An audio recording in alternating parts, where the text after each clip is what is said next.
cold in the winter, thank goodness. But the lousy heat in the old buildings meant you were never really warm enough, without a few space heaters overloading the circuits. But that's what cheap rent got you. I bundled up in my fluffy robe and began working on my hair when I heard a string of beeps coming from my laptop. The kind that notify you when an email comes in.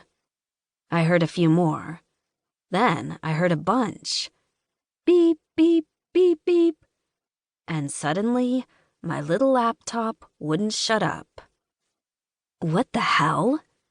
I ran over to it, hoping against hope that it wasn't dying just yet. It was on its last legs. I mean, I'd had it since college. That degree I never finished, remember? And I was in no position at the moment to buy a new one. And I needed it for my husband hunt. Please don't fail me now, little PC. It flickered to life when I opened it, and I saw my email downloads go from 50 to 100 to 200. Holy shit, was there a limit on how many emails you could get at once? I think I was about to find out.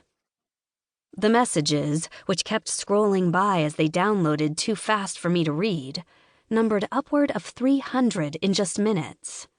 They all started with, "You have received a reply to your Craigslist post." So I opened a couple. "Hey, baby, let's meet up. I could use a rich wife." "I've wanted to get married for years. Hit me up."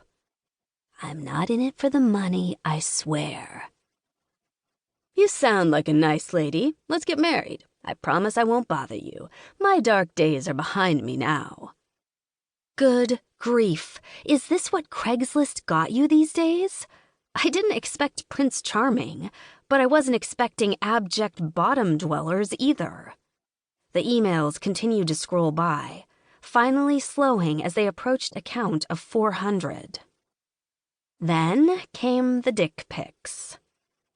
Some were big, some small, some hard, some soft. Some had shaved pubes, and others looked like they were wearing little hair sweaters. This couldn't really be how people met these days, could it? I closed my laptop in a panic. If this was all I had to choose from, what the hell was I gonna do? Chapter 2. Nathaniel. Nat. I was fucking exhausted, having caught a 6 a.m. flight from New York to make a meeting back in the office in San Francisco the same morning. Why was I doing this to myself? It's not like I got paid for the extra work. Plus, I'd been out till 2 in the morning the night before with a hottie from the New York office. I know you're not supposed to dip your pen in the company inkwell, but I figured, shit, she was 3,000 miles away and we worked in different teams, so what was the harm?